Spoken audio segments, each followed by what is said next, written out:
Good evening, sir. Myself, Kundan Kumar. I have a total year, 4.5 year out of experience in banking sector.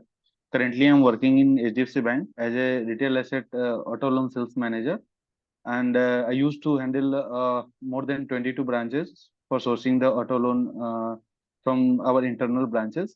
And my key role is to source auto loan business from the internal branches and cross selling, and some hygiene factor also I have to maintain, and credit process and as well as operation process I need to take care. I need to take care of What do more you than mean by 20% of the hygiene process? Hygiene factor, like sir कोई भी loan हम करते हैं ना, car loan में basically, तो car loan होने के बाद हमें कुछ डॉक्यूमेंट्स डीलर से कलेक्ट करना होता है, जैसे कि वो उस गाड़ी का इनवाइसिंग हुआ कि नहीं। अगर इनवाइसिंग हुआ है तो इनवाइस कॉपी आएगा, उसका आरसी कार्ड आएगा, एंड फिर इंश्योरेंस कॉपी। अगर इंश्योरेंस कस्टमर ने बैंक से लिया है तो इंश्योरेंस कॉपी तो हमारे पास होगा ही, अगर बैंक से नहीं वो डीलरशिप से लिया है तो उस केस में डीलरशिप इंश्योरेंस पॉलिसी कॉपी भी देगा सर। ओके, तो आप डीलर को कन्विंस कैसे करते हैं? डीलर के पास तो बहुत सारे बैंक वाले आते होंगे कि उन्हें लीड दे दो, उन्हें फाइल दे दो। How you convince dealer so that वो जो लीड आएगी वो आपको ही दे? ये कैसे आप एश्योर करते हैं? सर अभी तो मैं यहाँ पे इंटरनल चैनल देख रहा हूँ, मीन्स की ब्रांचेस, जो हमारा ब्रांच का इंटरनल बिजनेस होता है, जो ब्रांचेस से लीड आती हैं, वही मेरा सोर्सिंग है बिजनेस का सर। ब्रांचेज है, अभी डीलर तो मैं अच्छा, हैंडल नहीं किया डीलर हूँ, इससे पहले डीलर ऑनलाइन हैंडल करता डीलर था। मैनेज नहीं हो पाते हैं। हाँ, डीलर हमारा पोर्टफोलियो में डीलर नहीं है सर, ब्रांचेज है, इंटरनल बिजनेस। डीलर के लिए हमारा सेपरेट हमारा काउंटर पार्ट है, काउंटर टीम है, वो हैंडल करती है तो डीलरशिप। फिर आप ये जो आरसी है, ये जो इंश्योरेंस कॉपी है, ये डीलर से कैसे लेते हैं? तो सर कस्टमर ने डीलर तो से, ब्रांच विजिट किया है। जी सर, इससे पहले हमें, जब भी हम लोन डिसबर्स करते हैं, जब लोन सैंक्शन होता है तो एग्रीमेंट पार्ट जब भी क्लोज होता है, हम कस्टमर को रेट ऑफ इंटरेस्ट और जो हमारा लोन एग्रीमेंट है तो डिस्कस करने के बाद कस्टमर को डाउन पेमेंट करना पड़ता है। तो जब कस्टमर डाउन पेमेंट करता है तो उसी टाइम हमें डाउन पेमेंट रिसिप्ट भी डीलर से कलेक्ट करना होता है। तो सेम सेम हम लोग कस्टमर को भी कन्वे करते हैं कि सर लोन डिसबर्समेंट होने के बाद ये सारे डॉक्यूमेंट्स हमें डीलर से चाहिए, और से ये सारे डॉक्यूमेंट्स कस्टमर के पास भी होता है। तो इधर कस्टमर हमें दे दे या हम डीलर पे जाके वो उस चीज को कलेक्ट कर ले, तो कस्टमर ओके, देता मुझे है ये तो उस चीज बताएं को कि भी हम। What is use of RC? ये आरसी हम कस्टमर से लेने के लिए क्यों इंसिस्ट करते हैं? क्यों आरसी इंपॉर्टेंट है व्हीकल लोन के लिए? सर आरसी हमारा इसलिए क्योंकि हम उस आरसी के थ्रू, अभी तो डिजिटल आ गया परिवहन और वो सब, तो उससे पहले तो हमारा हाइपोथिकेशन उस पे है कि नहीं है, उसका अभी कंफर्मेशन के डिजिटल लिए। क्या है? डिजिटल क्या है? परिवहन परिवहन ऐप है सर, वो government of India ministry of transport का अंदर आता है। तो उसमें जो परिवहन। भी हम व्हीकल फिनेंस कर, परिवहन ऐप, परिवहन ऐप। ओके। हाँ, तो उस पे हमें दिख जाता है कि ये जो हमने लोन करा है उस पे उसका जो आरसी रजिस्ट्रेशन हुआ है उस पे हाइपोथिकेशन करेक्टली मेंशन है कि नहीं है।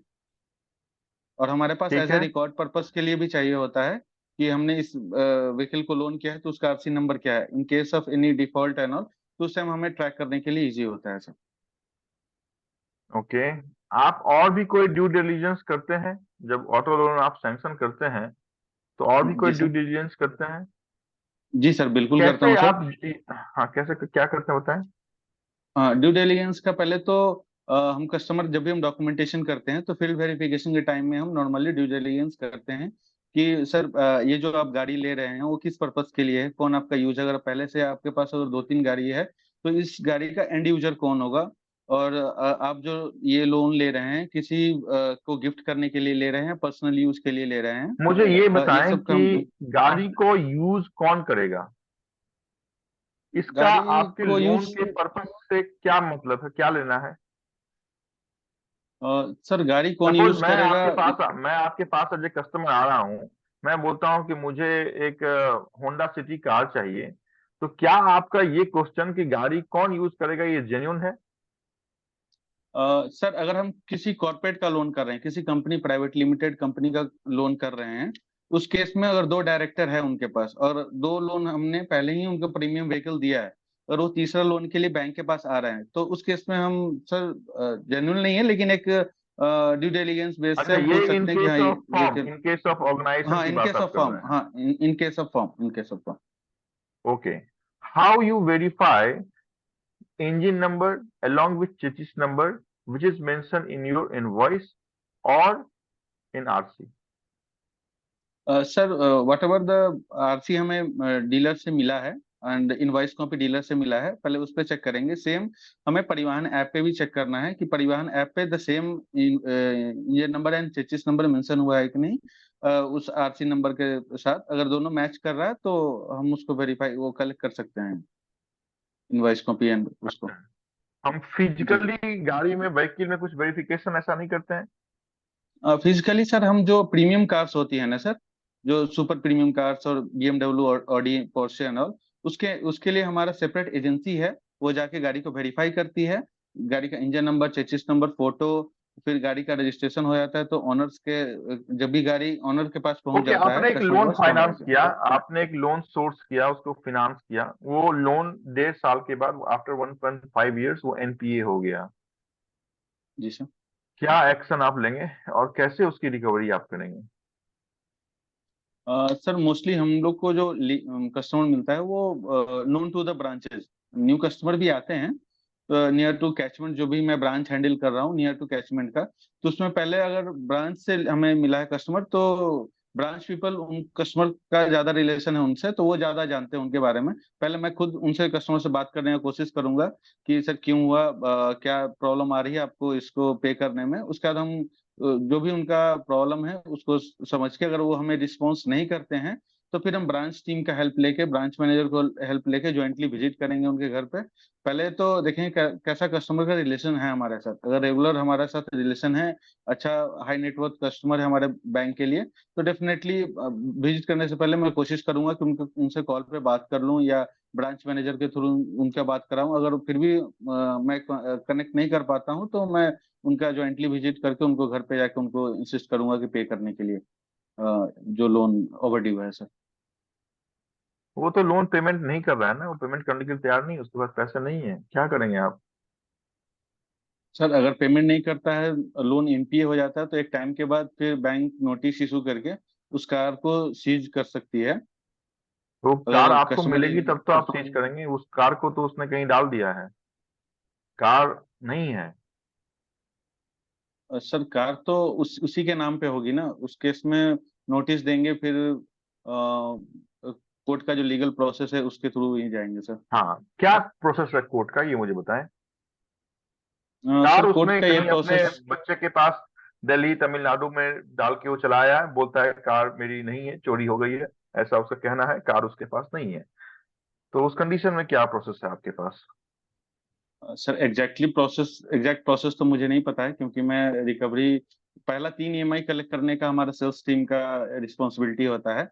पहला 3 ईएमआई अगर कस्टमर ने टाइम पे कर दिया है तो उसके बाद वो रिकवरी टीम के पास चला जाता है, वो रिकवरी टीम उसको देखते हैं। फिर भी यहाँ पे अगर मुझे एनपीए ऐसा कुछ आता है, क्योंकि अगर केस मैं सोच किया हूँ और in any point of time अगर वो एनपीए होता है तो मैं सिस्टम में हूँ तो मुझे इन्वॉल्व होना पड़ेगा वहां पे कि हमने कहाँ पे हम्म। वेरिफिकेशन किया था। मैं जो फील्ड वेरिफिकेशन किया था वो घर का था या रेंटेड हाउस था, ओन था, कैसा था, क्या क्या लिविंग, मैंने नेबर से कुछ उनका वेरिफिकेशन किया नहीं किया, उसके लिए मुझे जरूर वो इन्वॉल्व करेंगे। तो कोशिश करेंगे कि with the help of branch इस चीज को क्लोज करें। ओके, ठीक है। आप जब कार लोन के वो पिच करते हैं तो उसमें कुछ और भी क्रॉस सेलिंग करते हैं आप? जी सर, मैं कार लोन के साथ में अभी मोटर इंश्योरेंस पिच करता हूँ सर। एक्सटेंडेड वारंटी भी है हमारा। एक्चुअली सर हमारा दो थर्ड पार्टी कंपनीज है जिसके साथ टाई अप है मोटर इंश्योरेंस के लिए। एक तो हमारा सिस्टर कंसर्न है एचडीएफसी अर्गो और दूसरा है बजाज एलियांज। सो इन दोनों का मोटर इंश्योरेंस हम लोग पिच करते हैं। और उसके अलावा भी एक्सटेंडेड वारंटी है जो कि दोनों HDFC Ergo and Bajaj Allianz दोनों कंपनी देती हैं एक्सटेंडेड वारंटी पॉलिसी। एंड साथ में ही हमारे पास है हेल्थ इंश्योरेंस है, ऑटो लोन जो हम लोग कार लोन देते हैं उसका सिक्योर करने के लिए भी हमारे पास पॉलिसी है। आपके पास साथ साथ कोई में रिटेल क्रिटिकल इलनेस ब्रांच का। का एक्सपीरियंस है? सर रिटेल ब्रांच का एक्सपीरियंस नहीं है, लेकिन मैं जब आईसीआईसीआई में था तो उस टाइम ओजीटी के टाइम में 6 महीने का मेरा जो ओजीटी था वो प्योरली ब्रांच बैंकिंग पे ही था। ब्रांच में ही मैं जाके वो बेसिक बैंकिंग का हमने जो ओजीटी किया था वो सारे प्रोडक्ट्स का ब्रांच का होता 6 महीने का मेरे पास वो है सर। नॉलेज है। ये जिसमें ओजीटी क्या होता है, नहीं समझा मैं। ऑन जॉब ट्रेनिंग सर, जब मैं मणिपाल में अच्छा, ट्रेनिंग होने के प्रोबेशन बाद, पीरियड, ओके। हाँ हाँ, प्रोबेशन पीरियड, तो उसमें मेरे को पूरा ब्रांच बैंकिंग के ब्रांच में जितने भी एसेट लाइबिलिटीज हैं, ओके, कोई ब्रांच कस्टमर ऑपरेशन है आता है कोई। आपके पास, कहता है कि मैं आपकी कंप्लेन बैंकिंग एम्बोर्समेंट में कर दूंगा, मैं आपके अगेंस्ट आरटीआई फाइल कर दूंगा, मुझे डीआईसी से क्लेम आप दिलवाओ, तो क्या है ये बैंकिंग एम्बोर्समेंट, क्या है आरटीआई क्या है, या आपकी जो डीआईसी है वो क्या है? बैंकिंग ऑम्बड्समैन क्या है कि जो भी अगर कोई कस्टमर हमारे बैंक के सर्विस से सेटिस्फाइड नहीं है, तो वो बैंकिंग ऑम्बड्समैन एक्ट पे अपना कंप्लेंट डाल सकता है। और सर डीआईजीसी है कि डिपॉजिट गारंटी होती है सर, जिसमें अप टू 5 लाख, अगर इन केस ऑफ बैंक कोलैप्स कर जाती है, बैंक और डूब जाती है, तो अप टू 5 लाख तक जो डिपॉजिटर का मनी है वो हमारे पास गारंटी है, सेफ है, वो डीआईजीसी उनको सपोज यू आर देगी। Working in a branch as a branch manager, at evening at the time of EOD, end of the day, you find that one of your cash officer having sort of rupees 1 lakh, cash tally नहीं हो रहा है, branch को close करना है, क्या करेंगे आप?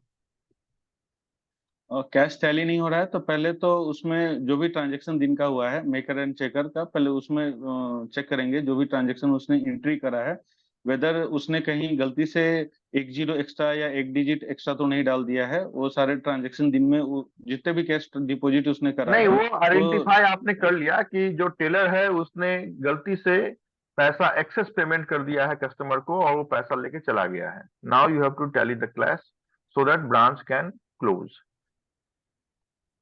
सर ब्रांच का तो उतना नॉलेज नहीं, लेकिन फिर भी मैं बता रहा हूँ। उस केस में पहले मैं कस्टमर से बात करने की कोशिश करूंगा कि सर ऐसा मिस्टेक हमारे साइड से हो गया है, आप वो पैसा अगर रिटर्न कर दे ताकि मैं अपना वो ब्रांच को क्लोज, उनको समझाने की कोशिश करेंगे कि लाके वो अपना पेमेंट हमको वो वापस कर दे। अगर फिर भी वो नहीं समझते हैं, हमारा इंटरनल अकाउंट, हमारे पास अगर अकाउंट रहता है उनको, तो बैंक इंटरनली अप्रूवल लेके उनके अमाउंट, उनके अकाउंट में जो भी अमाउंट रहेगा उस पर लीन मार्क लगा देंगे, जब तक कि वो पेमेंट वापस बैंक को नहीं कर देता है। नहीं, अभी तो आपको कैश टैली करना है, लीन मार्क्स से तो आपको कैश टैली नहीं होंगे ना। सर इसका मुझे ज्यादा आइडिया नहीं है सर। ओके ओके, ठीक है। आपको एक टारगेट दिया गया कि आज लॉगिन डे है और 5 एसआईपी आपको सेल करना है। इस टारगेट को इस कंट्रोलिंग ऑफिस का जो एजेंडा उन्होंने फिक्स किया है, जो हर्डल मीट उन्होंने किया था आज मॉर्निंग में, जिसमें 5 एसआईपी को सेल करना ही है लॉगिन डे में और इसकी रिपोर्टिंग शाम में करनी है, कैसे आप इस टारगेट को फुलफिल करेंगे और अचीव करेंगे? 5 SIP का अगर मुझे मॉर्निंग में टारगेट मिला है, तो पहले मैं टारगेटेड सेगमेंट जो है हमारा सैलराइड कस्टमर, उसको पॉइंट करेंगे, सॉर्ट आउट करेंगे। हमारे जो भी मेरा पोर्टफोलियो, अगर मेरा 2000 कस्टमर्स का पोर्टफोलियो है, तो उस 2000 में जो भी सैलराइड है, जिनके भी अकाउंट में एक्सेस मनी है जो ऐसे ही आइडियली पड़ा हुआ है, तो उनको हम प्रोडक्ट पिच करेंगे, उनको उस चीज का पूरा इन्फॉर्मेशन देंगे। SIP में जो भी स्कीम हम उनको पिच कर रहे हैं, कैसा उसका रिटर्न है, क्या और होता है उनको एसआईपी? इंसिस्ट करेंगे। सर SIP एक सिस्टमेटिक इन्वेस्टमेंट प्लान है। तो उसमें अगर हम जैसे कि एक शेयर मार्केट में अगर हमें पैसा डालना है, तो एक कंपनी में ना डाल के हम SIP के थ्रू मल्टीपल कंपनीज में डाल सकते हैं, और इसका हम मंथली पेमेंट कर सकते हैं सर उसको। अच्छा, ओके। जी सर। और ये एसडब्ल्यूपी क्या होता है? अच्छा, ठीक है, ये जो SWP म्यूचुअल फंड का सेगमेंट है इसको रेगुलेट कौन करता है इंडिया में, कुछ आइडिया है आपको? Mutual SEBI sir. SEBI regulate करता है? जी सर। ओके ओके, ठीक, fine. Okay Kundan, thank you. 10 marks में कितने मार्क्स आप अपने आप को देंगे वो बताएं। Sir 6 to 7 marks sir. ऐसा क्यों, ऐसा कौन सा आपने गलत बोल दिया है जो अपने आप को इतना क्योंकि सर मुझे ब्रांच हार्ड बैंकिंग करके? का जो नॉर्मल ऑपरेशन होता है, उसके बारे में मुझे उतना आइडिया नहीं है, वो इसीलिए सर। और लाइबिलिटीज में मैं ओके। ज्यादा काम किया नहीं हूँ, वैसे कासा सोर्सिंग है हमारा, कासा सोर्स करते हैं। हम्म। जो भी न्यू टू बैंक कस्टमर होते हैं उसमें हम कासा सोर्स करते हैं। तो हम्म। ऐसे क्रॉस, तो हमारा प्राइमरी प्रोडक्ट नहीं है, मेरा primary product new car and used car है। ये मुझे तो ये बताएं कि ये परिवहन पोर्टल है कि या एम वाहन है, वाहन पोर्टल है? एम एम वाहन वाहन वही वाहन पोर्टल से परिवहन भी उस ये पे तो आता है सो। आपने मुझे भी घुमा दिया। मैं तो आज तक वाहन ही सुना आया। मुझे लगा कि ये कैसे गवर्नमेंट ऑफ इंडिया ने परिवहन लॉन्च कर दिया जिसकी जानकारी मुझे नहीं है। ये तो वाहन है, नहीं, ई वाहन है। परिवहन सेवा भी है सर। एक परिवहन सेवा परिवहन भी सेवा बोल के इज भी है। ओके, बट आप जो नोटिंग देखते हैं वो ई वाहन हाँ पे हाँ, वो देखते हैं, वाहन वाहन पे देखते हैं, पे हाँ देखते ई हैं। वाहन पे, ई वाहन। सॉरी सर, ठीक हाँ है। हाँ जी, अवेलेबल। ठीक है। मैंने आपसे पूछा कि एक कार था, जो कार नहीं है, मतलब अभी प्रेजेंट नहीं है, उस कंडीशन में हम क्या करेंगे? देखिए, क्वेश्चन जो पूछा जाता है ना, हमें नहीं आता है तो कोई दिक्कत नहीं है। पहले क्वेश्चन को सुन लीजिए अच्छे ढंग से कि पूछना हम क्या चाह रहे हैं। मेरे बारे में मैं तो बहुत फेमिलियर हूँ, मैं तो बहुत आसानी से पूछूंगा, डर नहीं लगेगा। लेकिन जहाँ पे 4 डीजीएम सीजीएम 50 55 साल के लोग बैठे रहेंगे, वहां पे थोड़ा सा ऐसे नर्वसनेस आ जाता है। तो पहले क्वेश्चन को अच्छे ढंग से सुन लीजिए, बहुत शांति से सुनिए, जब तक उनका आखिरी लेटर खत्म ना हो जाए तब तक सुनिए। उसके बाद आपको सिर्फ उतना ही बोलना है जितना उन्होंने पूछा है। मैंने आपसे पूछा था कि एक कस्टमर है जिसको आपने लोन दिया है, आफ्टर 1.5 ईयर लोन एनपीए हो गया। आपको नहीं लगता है जिस समय वो लोन एनपीए हो रहा होगा, जब वो एसएमए 0 1 2 3 में गया होगा, तो आपके ब्रांच वाले ने कॉल नहीं किया होगा उसको? उसको कई बार रिमाइंडर, आपके कॉल सेंटर भी रिमाइंडर करती होगी, उसको मैसेज भी आता होगा, आपके ब्रांच स्टाफ भी उसको फोन करते होंगे। तो मेरा क्वेश्चन था कि लोन एनपीए हो गया, अब क्या करेंगे ये मुझे बताएं। तो हम उसके घर जाएंगे, हम उसको कॉल करेंगे, लाइजनिंग बनाएंगे, ये कुछ कस्टमर करने। एनपीए हो गया इसका मतलब कस्टमर के पास कुछ ना कुछ तो, शायद उसके पास पैसा नहीं है, या फिर इंटेंशनली वो भरना नहीं चाहता है। तो हमें ये बताना है कि हमारा पहला कोर्स ऑफ एक्शन क्या होगा। तो हमारा पहला कोर्स ऑफ एक्शन है कि उसको डिमांड नोटिस हम देंगे। ठीक है। डिमांड नोटिस देने के बाद भी अगर पैसा नहीं भरता है, तो चूंकि आपकी जो वकील है जिसको आप सीज कर सकते हैं वही नहीं है, तो सेकंड में आप उसको सीजर नोटिस, वो वकील हो चाहे नहीं हो, आपको सीजर नोटिस दे देना है। पुलिस को भी इन्फॉर्म करना है और सीजर नोटिस दे देना है और सूट फाइल कर देना है। जो अवेलेबल रिसोर्सेस है आप सिर्फ उसी का यूटिलाइजेशन कर सकते हैं, उसके बियॉन्ड आप नहीं जा सकते हैं। ठीक है। तो मेरा क्वेश्चन का मतलब था कि एनपीए के बाद का मुझे प्रोसेस बताइए क्या करना है। तो एनपीए से पहले आपके ब्रांच ने उसको इतने फोन किए होंगे, इतने फोन किए होंगे कि पैसा भर दो। वो तो एक ईएमआई ड्यू हो जाता है तो कस्टमर पागल हो जाता है कि भाई इतने फोन आ रहे हैं। तो आप कैसे ये सोच लेंगे कि 3 ईएमआई तक उसको ब्रांच वाले ने फोन नहीं किया होगा? तो मुझे कोर्स ऑफ एक्शन चाहिए था, मुझे लीगल प्रोसीजरिंग चाहिए था कि क्या है इसका लीगल प्रोसेस। ठीक है। तो वो ठीक है। तीसरा सबसे इंपॉर्टेंट, मैंने आपसे इंट्रोडक्शन पूछा था, इंट्रोडक्शन सही था आपका, लेकिन इंट्रोडक्शन के बाद जो नेक्स्ट आंसर था वो आप ऑटोमेटिकली हिंदी में देने लगे। एक परमिशन तो ले लीजिए। जी सर। आप जिस जगह बैठे हुए हैं बैंगलोर में, हो सकता है कि जो पैनल मेंबर हो उसमें से किसी को हिंदी नहीं आती हो। तो एक जो कहते हैं ना कि जो हमारा कोरम है, डिकोरम है, उसमें एक परमिशन ले ली, sir can I speak in Hindi also. आपको 100% वो परमिशन ग्रांट करेंगे, unless and until they won't give you permission. You have to be in same same language जिस लैंग्वेज में आपसे क्वेश्चन पूछा हुआ है। ठीक है। तो इंट्रोडक्शन आपने दिया, बहुत अच्छी बात था। सेकंड क्वेश्चन मैंने इंग्लिश में ही आपसे पूछा था, आपने उसका आंसर हिंदी में दे दिया। आप एक लाइन का अगर मेरे से परमिशन ले लेते तो मेरे को भी बहुत अच्छा लगता। तो ऐसी गलती अपने बोर्ड में मत कीजिएगा, एक लाइन का परमिशन ले लीजिए। कहीं भी ऐसा नहीं है कि आप अगर हिंदी में इंटरव्यू देते हैं तो आपका सिलेक्शन नहीं होता है। बहुत अच्छी बात है कि आप हिंदी में बोल रहे हैं और जो आप जानते हैं उसको सही ढंग से आप रिप्रेजेंट कर पा रहे हैं। तो एक लाइन का मेरा ये रिक्वेस्ट रहेगा कि आप अपने बोर्ड से एक परमिशन ले लीजिए, sir can I speak in Hindi also. आपको परमिशन देंगे, उसके बिंदास आपको जैसे बोलना है, जिस तरीके से बोलना है, जो बोलना है आप बोल सकते हैं। ठीक है। देखिए, इंटरव्यू में ये इंपॉर्टेंट नहीं है कि आप क्वेश्चन का आंसर कितना सही दे पा रहे हैं, ये बहुत इंपॉर्टेंट है कि क्वेश्चन का आंसर आप कैसे दे पा रहे हैं। तो इस कैसे पे थोड़ा सा ध्यान देना है। थोड़ा सा ये जो है वो सबको साफ उफ करके जाएंगे, है ना, बिल्कुल जी बिंदास सर, जाइएगा। अभी थोड़ा मैं, हाँ, अभी तो 1 महीने से बीमार था, इसलिए घर से बाहर भी नहीं जा पा रहा था, इसलिए अच्छा। करके।